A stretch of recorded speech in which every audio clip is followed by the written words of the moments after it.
Welcome to Community Forum. My name is John Gogliettino. I'm your host. This week we're going to be centering on our annual tax information. And with me is my devoted camera person and comrade for a number of years, Anthony DiCaprio, and we're going to be talking about the latest in taxes. So I want to welcome you to the guest seat.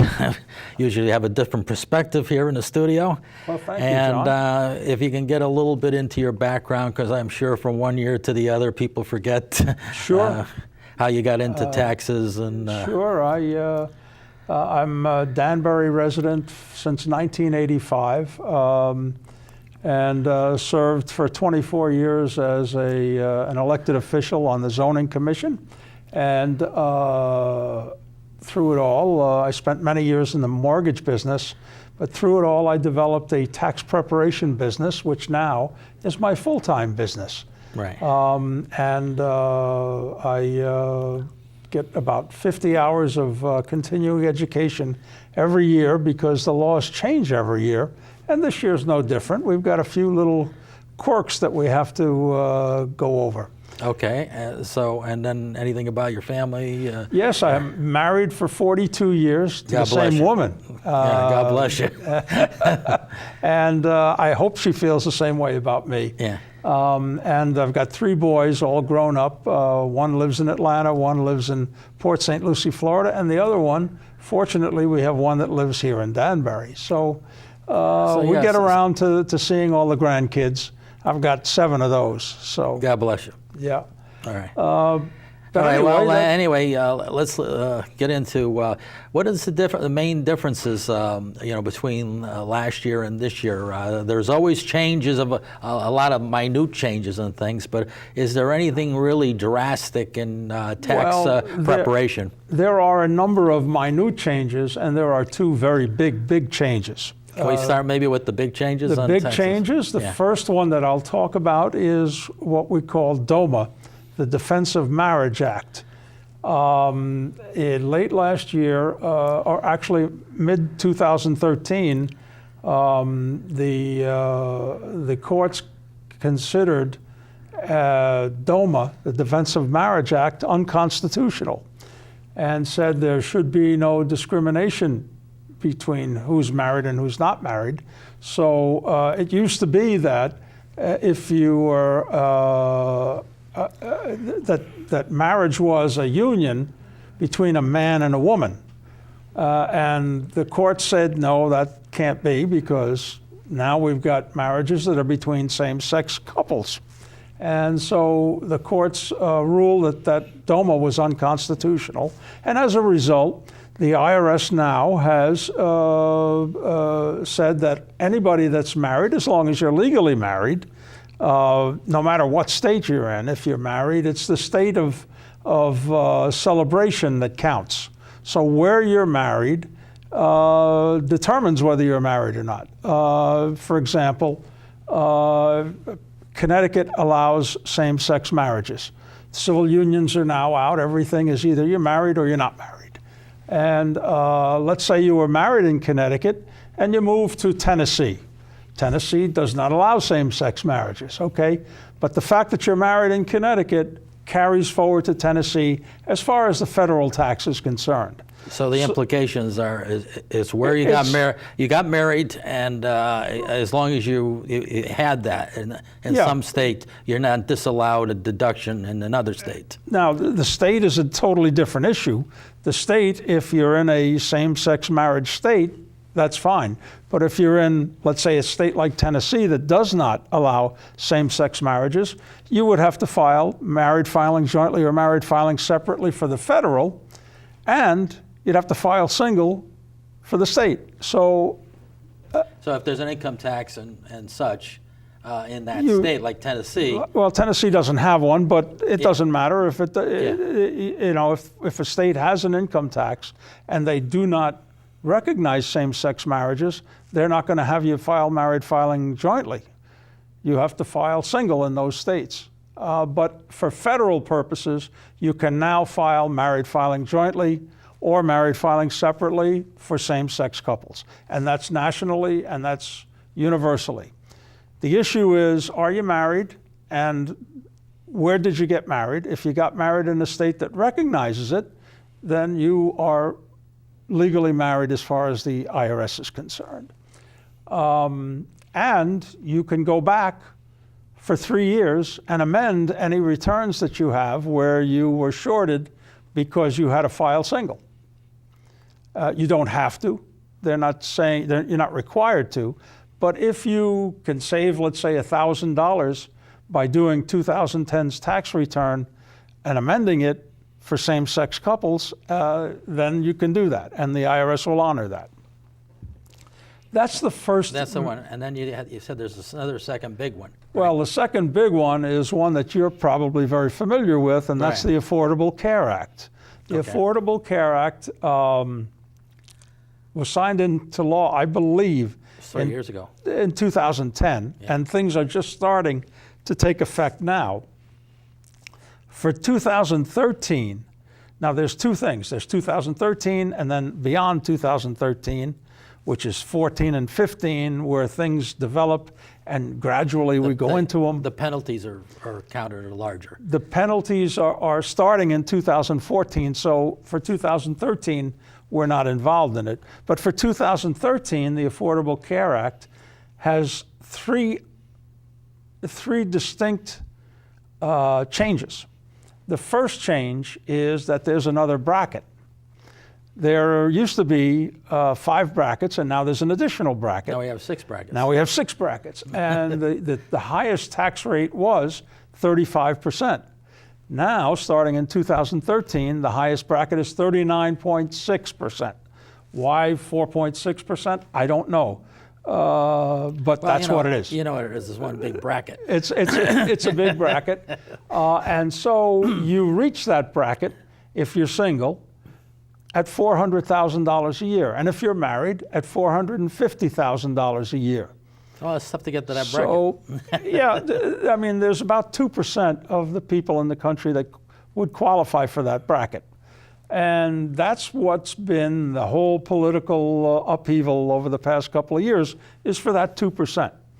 But anyway, it does affect quite a few people if they are retired and if they have to take a large distribution from a retirement plan. All of that is added to gross income, and if that brings it up over the 450, you're going to pay the higher bracket. Maybe not for the money that you took, but certainly for the rest of the money. You know, I just found out today is that half of the Congress are multimillionaires. So you can see why they're always clashing. Well, I think that's I think that's part of it, and that's the reason why there was such gridlock. Yeah. We're going to start the tax season about 2 weeks later because for 16 days there was a sequester, and the IRS employees were off for 16 days, in October, mind you.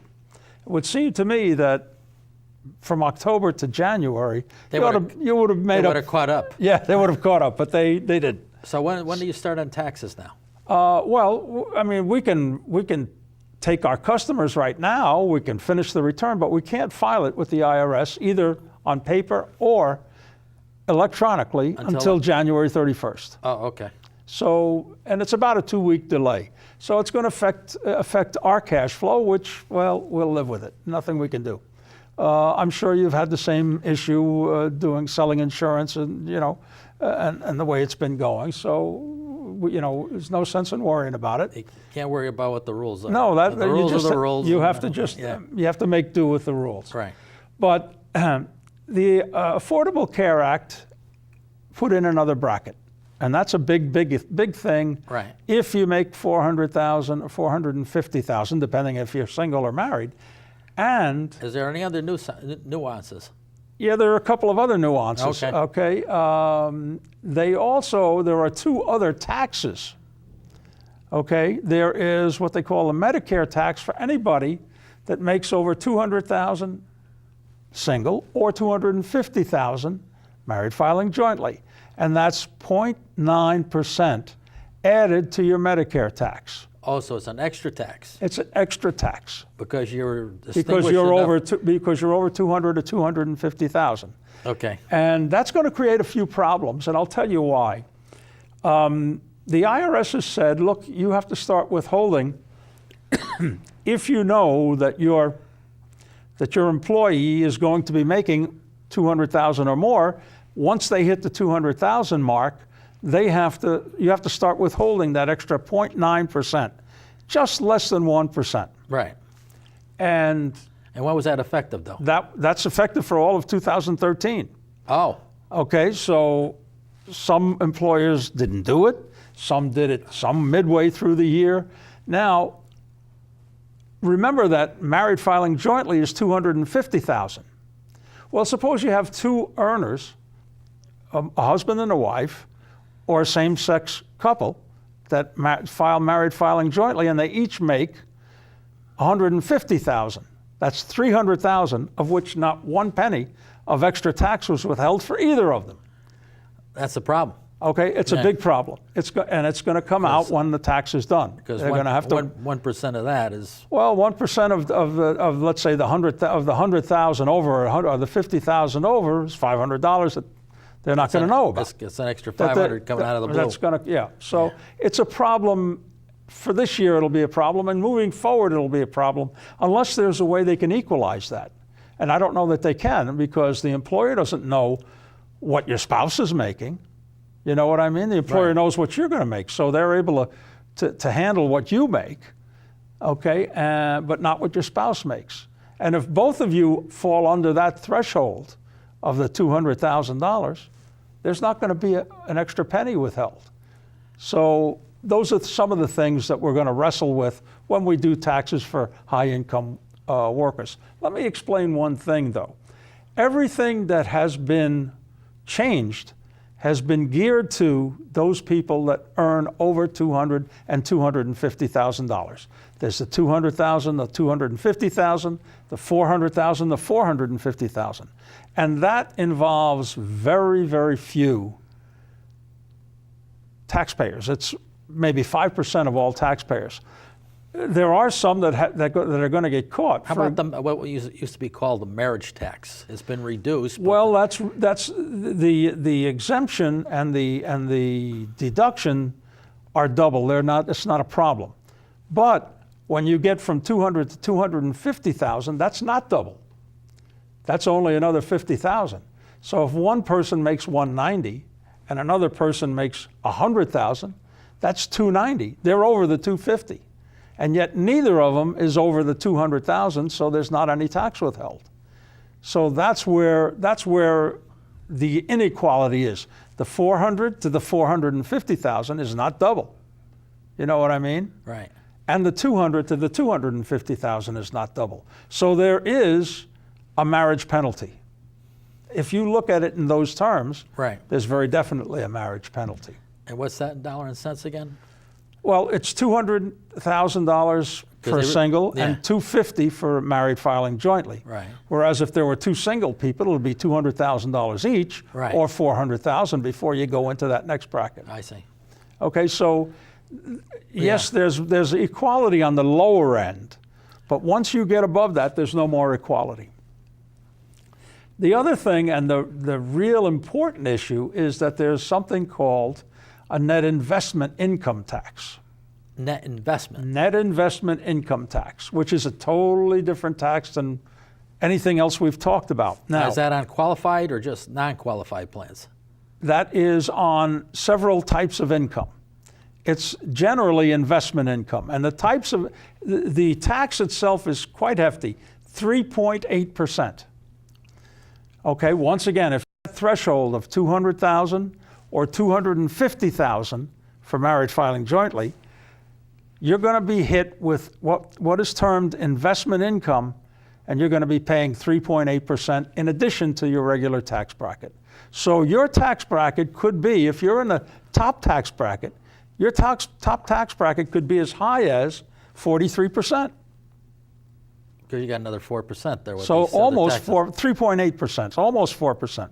39.6, 3.8, added up. It's over, it's over 43. But you're saying, so it's got to be non-qualified investments. What it is it's all investment income, and I'll list them. Could be real estate, right? Dividends. Okay. Interest. capital gains, in other words, you sell stocks and you make $100,000, $3,800 additional tax, 3.8%. Okay? Rental income is included, and various other kinds of income. The only income that's not included is income that's earned, such as from self-employment or working, or so any investment is going to be taxed at 3.8% if you reach that threshold of $200,000 or $250,000. That's a very, very big bite. Big bite. Yeah. Big bite for anybody above those levels. So, I mean, hypothetically, it's not bad for most people, but if you're in that bracket, it's pretty heavy. There are some things that you can do to reduce that. Any expense that you use to produce that investment income can come off of that. So let's say you make net investment income of $100,000 and it costs you $10,000 to produce that. Then that $10,000 comes off of there and it's $90,000. Now, there's a couple of things to note. Let's say you're a single person, just for simplicity's sake, and you have $100,000 worth of investment income. Right. But your total income is $210,000. You only pay the tax on the amount over the $200,000. So it's either or. If it's $300,000, you're going to pay it on the $100,000. If it's $210,000, you're going to pay it on the amount that's over the $200,000. So there again, it's not really a flat tax. It's based on the amount that you go over the $200,000 plus or the net investment income, whichever is less. So there again, a little bit of a complication, but we're used to complications in our business. I don't know if there's any questions that you might have on any of those, and if there are, let's try to talk about it. As you know, we don't have a call-in show, so that's right. I'm pretty understanding of that. Were there any changes? Is anything that went out this year that's no longer going to be in effect? Well, all of the Bush era tax cuts are done 2013. Then they haven't been extended. Yeah. That doesn't mean that they won't be, but as of right now, they're not extended. Give us some examples of the ones that are gone. The educator expenses, the $250 that's deducted from, it's not a big expense, but that's gone after 2013. A whole bunch of them. There might In other words, if one of the teachers would buy crayons for their kids or odds and ends. The $250 above the line is done. Yeah. Now they can still claim that on Schedule A, subject to 2%. The 2%. 2% floor and subject to AMT. The things that we have to worry about this year are for retirees, for example. If their income is close to that $200,000 and you add Social Security, all right, they may be over that $200,000. Okay, and if they sell something, or let's say they sell stocks worth $100,000, all right, they may be way up there, and yeah, there might only be 15% on that $100,000, but then the rest of it kicks into that net investment income tax and the extra Medicare tax. So it's a little bit complicated, a little bit convoluted, and not simple. It's not a simple thing. That net investment tax, there's a whole myriad of scenarios where some of it is going to be income, some of it is not going to be income. There's a lot of exceptions. Those are some of the things that we have to deal with this year, and we really haven't dealt with it yet. So we don't know what the final outcome is going to be yet. Now, there's another issue with the Affordable Care Act, and that is on the individual side, on the personal side. We have to ask our customers, number one, do they have health care? We never had to do that before. Do they have health care insurance? Number two, if they do have health care insurance, did they get it through an exchange? which leads to the other question. If you got it through an exchange, is there a subsidy? We have to deal with that subsidy. Is there a reduction of what they have to pay because of their income? Okay, so those are the three questions that we have to ask as tax preparers. An example of this subsidy, if a person's making, let's say, $40,000 instead of $45,000, which is the cutoff, let's say they might be getting a $500 subsidy. That's correct. In other words, the state or the exchange is picking up part of that. The federal government, through the Medicaid program, is picking up part of their health insurance. Right. In some cases, it's picking up everything. There is no... Well, they'll have a nominal amount, like $50 or something. Yeah, I've had several of those. Yeah, some of them will have very, very little out of their pocket. Right. And the subsidy has to be accounted for in the scheme of tax, things when in they do the tax taxes. return. And do they take that back? The income is subject to again. It depends on your income. So if in 2014 the income goes up, that subsidy could be reduced. You may owe money at the end. So you may owe money for what you did in 13? If you put in, let's say you put in $20,000 was your income, and you made $45,000 during the course of the year. The following year. The same year, 2014. Oh, okay. Okay. Yeah. You already were subsidized for, let's say, $2,000, but you earned more than the allowable subsidy. You have to pay that back. I see what you're saying, because you were subsidized when you took the plan out in January, and going through the year, you made more money because it was a better year. You were estimating what you were making, but let's say you made more. You go by last year. You go by the last year, right? Yeah, and then 13, for the future year. Yeah, then 13, this is what you did. So going forward, you get a subsidy of $2,000. Now you may have to pay tax on that. Well, if you go over that income by a certain amount, maybe $4,000 or $5,000, you may have to pay back some of that subsidy. That's number one. Number two, if we ask the question, do you have health care, and the person says no, we have to advise them. Well, okay. You really should go on the exchange and get it, because otherwise there is going to be a penalty for you that's going to be handled through the tax program, okay? And at very least, it's going to be $95 for the first year. But it's going to be really 1% of what your gross income is. So if you make $50,000 and you don't have health insurance, 1% of $50,000 is not $95. It's $500. I thought for the first year was the 95. 95 is the minimum. Oh, that's the minimum. That's the minimum. I missed that. Okay. I did that in the training. It's going to be 1% is what it's going to be. I did the training, but it was 95 is the minimum, and right. It runs up to 1%. It can go 1% of whatever your income is. So we have to let them know that. We also have to let them know that they can't file till January 31st. Small thing, but that's another thing. So the complications that arise from the Affordable Care Act are very, very, I mean, they're workable, but they're going to be pretty difficult this first year. As a matter of fact, the individual mandate is the only mandate that we have to worry about for 2014. Then they have the group year. Because the employer mandate, they've moved it back to 2015, so we don't have to worry too much about the employer mandate for this year. So those are some of the things. They're quite a. It's quite a interesting year. It's going to be. I mean, if you had to ask me, well, is it going to be a little more difficult for you? I would say, you know what? You bet. It's going to be. It's going to be pretty difficult. And it gets more difficult as you go along. As you go along, but you know what? If you look at it all. I've already had 2 clients that went through the exchange, and I helped them because they needed help. And they wound up getting health care coverage at no cost through a program called Husky Medicaid. Right.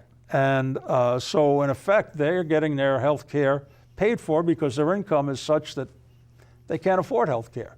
Now, I know that other customers of mine had an awful time with this exchange. I think it's called Health Access Connecticut. Access Health. Access Health Connecticut. Right. They've had an awful time, and their premiums have gone up by almost 100%.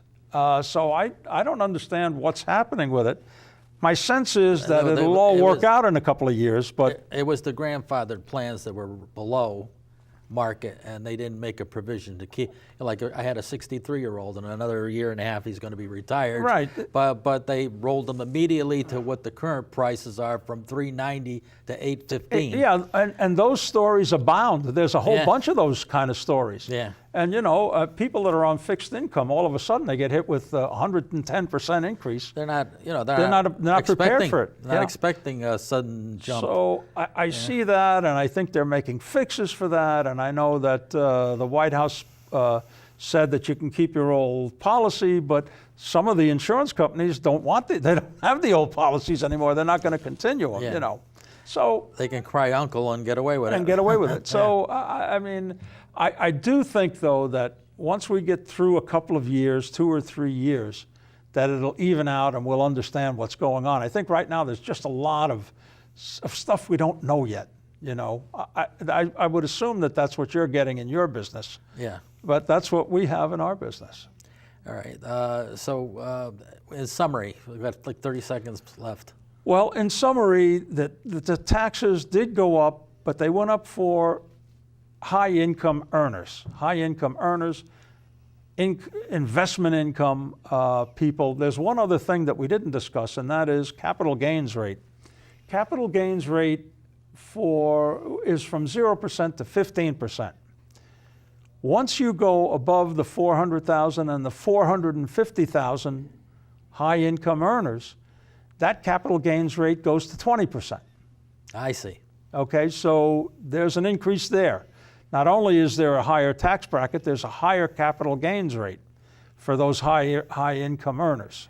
Well, they're waving to me. Believe it or not, the time's already. Oh my! So I want to thank you for John. coming on the show once again, and I want to thank the viewers for tuning in the community forum. Tune in next week, same time, same station. And we'll have another interesting program for you. Good night for now, and we'll see you then.